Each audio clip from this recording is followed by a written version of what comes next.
Comment trouver un produit winner, un produit gagnant en dropshipping? C'est ce que nous allons voir ensemble dans cette vidéo. Nous allons voir une partie pratique et une partie théorique. Je vais vous montrer comment on peut trouver un produit winner, quels sont les critères à respecter pour trouver un produit gagnant. Et nous allons voir ensemble, je vais vous montrer aussi ma méthode de recherche produit, celle que j'utilise pour mes boutiques. Allez, on va passer maintenant à la partie pratique. Donc, je vais vous montrer comment je fais. Donc, on va directement sur Google. Donc, moi, pour chercher des produits de manière directement pratique, je vais aller sur Google. Je vais vraiment aller un peu partout. Je vais chercher. Donc là, je vais taper collier, chien anti-aboiement. Je vais chercher tous les concurrents. Je vais un petit peu espionner tout ça. Hop, donc je vous ai montré en accéléré là ce que j'ai mis en recherche produit. Donc c'est vraiment la méthode que j'utilise personnellement pour trouver des nouveaux produits. Donc là je vais aller un petit peu partout, vous allez voir que ça va partir dans tous les sens, mais c'est bel et bien ce qu'il faut, je pense, pour trouver des produits. Il faut pas être on va dire bloqué avec une seule méthode et rechercher d'une seule manière, puisque en partant, on va dire, dans tous les sens, c'est la meilleure manière pour trouver des nouveaux produits, puisque vous n'allez pas vous limiter à certaines choses. Donc là, on va sur Amazon, on regarde un petit peu les best-sellers du côté d'Amazon US. Donc je le fais aussi du côté Amazon France, hein. Là c'est juste pour trouver un petit peu de nouvelles choses, puisque là c'est pas non plus quelque chose que je fais tout le temps, de regarder du côté des États-Unis. Donc là je vais essayer de varier un petit peu, hein, comme je vous ai dit. Je vais aller donc là du côté Amazon US, et en fait j'ouvre tous les produits, enfin tous les sites, on va dire, du côté de Amazon US. Donc on va directement là-dessus. Hop, c'est parti. Hop. Tac, donc j'ouvre bien tous les produits, vous voyez, et là je vais ouvrir tous les sites Shopify et je vais les traquer avec PuppySpy. Donc il y a certains sites que vous pouvez voir qui n'ont pas PuppySpy, donc bah ça je mets de côté, c'est pas très grave. Donc là j'ouvre bien tous les sites, je les mets d'un côté de mon onglet. Hop, je vais ouvrir tout. Là je regarde un petit peu Amazon, ce que j'ai ouvert. Bon, ça on voit que c'est un thermomètre de cuisine, c'est pas important, puisque en France on n'a pas l'habitude de consommer ce genre de produit. Vous voyez aussi, c'est que quand on regarde dans un autre marché, il faut bien comprendre que le marché, là pour le coup le marché US en question, c'est pas un marché qui va être identique à celui du marché français. Ça c'est pas des produits qu'on aura l'habitude d'utiliser. Donc j'ai laissé de côté. Là donc j'ai poursuivi au niveau des colliers anti-aboiement, etc. Là je suis tombé sur un produit assez intéressant, donc c'est le produit Astronaut Galaxy Sky Projector. Donc là je vais taper ça directement dans Google, je vais voir les concurrents qu'on a. Donc ça c'est une méthode de recherche produit que vous pouvez utiliser vraiment pour TikTok, pour Facebook, etc. Vous pouvez utiliser tout ça. Là c'est une des méthodes que j'utilise, hein. Ça permet de voir un peu de tout, hein. L'objectif, comme je l'ai dit, c'est vraiment pas de rester bloqué dans une seule méthode de recherche, mais d'en avoir bel et bien plusieurs. Donc là j'ai ouvert tout ça dans des nouvelles... dans des nouveaux onglets. Hop, je regarde aussi dans le réseau de recherche pour voir s'il n'y a pas des gens qui sont aussi visibles sur le réseau de recherche, parce que comme je vous le rappelle, le réseau de recherche est intéressant, mais c'est beaucoup moins intéressant que le shopping. Donc si des personnes sont visibles sur le réseau de recherche, c'est qu'ils sont bien rentables dessus. Là je suis tombé sur un site de lampes, donc un site qui vend des lampes aux États-Unis. Donc on voit que c'est en dollars. Là je regarde un petit peu si j'ai pas des trucs intéressants qui peuvent être potentiellement vendables en France. Donc là je tape vraiment les produits que je trouve, etc. Et je vais essayer de trouver des sites Shopify pour pouvoir les traquer. Et puis pourquoi pas avoir des infos très intéressantes là-dessus. Donc là on a trouvé un site qui vend, donc il vend en France, je crois, ouais c'est ça, en euros.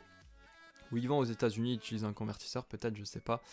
J'ai pas fait trop d'attention. Et là, en fait, je vais regarder un petit peu les best-sellers qu'il peut avoir et voir si on peut trouver un produit qui sort un petit peu du lot, hein. Comme je vous ai dit, bon là, ce qui est un peu, on va dire, dommage, c'est que c'est des produits high ticket.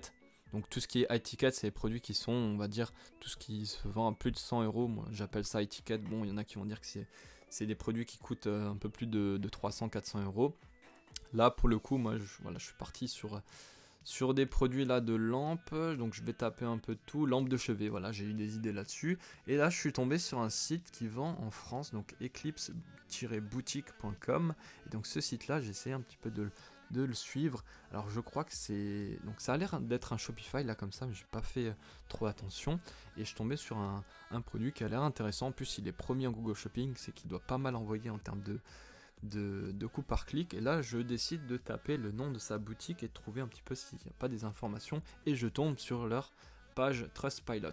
Donc la page Trustpilot, c'est pas mal pour essayer de voir les informations. Déjà, peut-être qu'il y a des gens qui vont dire que voilà, ils vendent, ils ont acheté tel et tel produit, ils ont peut-être pas été livrés, ou alors le produit est pas de bonne qualité. En fait, ça permet d'avoir des informations concernant l'historique du site. Là vous voyez, il y a des gens qui disent voilà, j'ai acheté pour 200 € de produit, j'ai pas été livré, etc. Bon, là c'est pas pour vous dire qu'il faut faire la même chose évidemment, hein.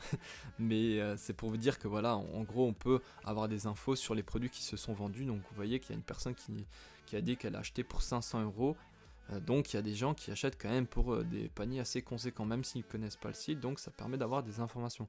Donc en fait, cette méthode de recherche produit, elle est bien parce que on peut, quand on part un peu partout, on peut voir aussi pas mal d'infos là-dessus, et plus on a d'infos sur la vente de tel ou tel produit, ben plus on saura si le produit est viable ou pas avant de le tester. Évidemment, il n'y a rien de plus intéressant que le testing, mais ça permet d'avoir des infos ici.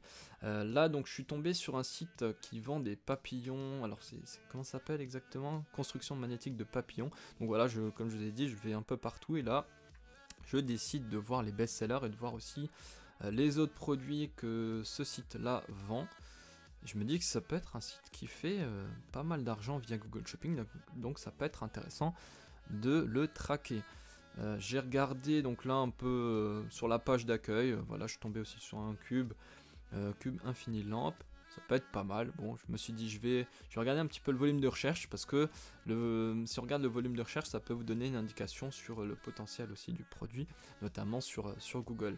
Là je vois que bon, le volume de recherche est totalement insignifiant, donc c'est sans doute pas le mot-clé sur lequel il se place. Après, ça ne veut pas dire que il ne vend pas du tout avec ce mot-clé, mais voilà, ça donne des infos. Là je décide de faire la même chose pour ce site là, de regarder donc les avis. Donc quand on tape le nom du site et on met un espace, on peut voir peut-être qu'il y a des mots clés qui ressortent davantage. Là pareil, je suis tombé sur la page Trustpilot et je vois qu'il y a un produit qui s'est vendu en tout cas. Je décide d'aller sur le site pour en savoir un petit peu plus. Hop, je vais là-dessus. Et je continue là-dessus sur Trustpilot et je regarde un petit peu tout ce qui se dit. Je vois que le propriétaire du site donc est réactif, il répond aux commentaires, donc ça c'est très bien, hein. Si vous avez des commentaires négatifs ou positifs, répondez vraiment aux clients, parce que ça donne vraiment un gage de qualité, puisque vous voyez qu'il y a quelqu'un derrière. Là on voit qu'il y a un peu de tout, il y a voilà, le service... et a priori mitigé, enfin selon les avis, 2,7. Bon, après vous voyez que les gens qui sont satisfaits, ils vont pas mettre d'avis, donc ça c'est aussi à prendre en compte, hein. Si vous êtes satisfait d'un site, vous n'allez pas le noter dans Trustpilot, puisque pour vous c'est logique, et vous avez en soi raison, puisque en soi vous avez commandé une prestation, vous souhaitez l'avoir, donc vous n'allez pas mettre d'avis. Alors là pareil, je tombe sur un site qui vend des brûleurs d'encens, etc., des produits dans cette thématique là. Je décide de regarder davantage sur la page d'accueil pour voir si j'ai pas des informations qui peuvent être intéressantes. Pareil, là je tombe encore sur des lampes. Donc, alors là je me rappelle plus trop ce que j'avais fait. Je vais regarder, voilà, je vais trier par meilleure vente et je vais essayer de voir. Donc tout ce qui est produit épuisé, forcément c'est des produits qui ne va pas vendre, donc il les met en épuisé peut-être pour je sais pas, donner de la confiance, etc., pour dire que voilà, il y a du stock et qu'il est épuisé sur ces produits. Mais en soi, s'ils sont épuisés, c'est que c'est pas ses best-sellers. Donc je suis parti de ce principe là, et là je vais regarder les encens que lui vend, et je vais regarder aussi les autres produits sur lesquels il est disponible en shopping. Et là je décide d'aller donc sur un autre pays, donc pour voir les requêtes qu'on peut trouver sur par exemple les États-Unis. Et donc là bon, ma caméra a planté puisque j'ai mis le VPN. Donc là je décide de taper Zen Lamp, et je tombe sur des sites aux États-Unis. Donc en fait, la méthode que je fais en France, je la fais aussi dans d'autres pays pour que j'ai un maximum d'informations.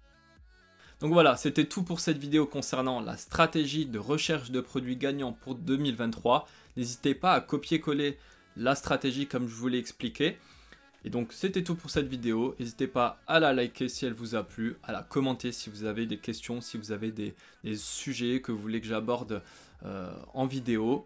Donc c'était tout, c'était Pierre, à la prochaine. Ciao.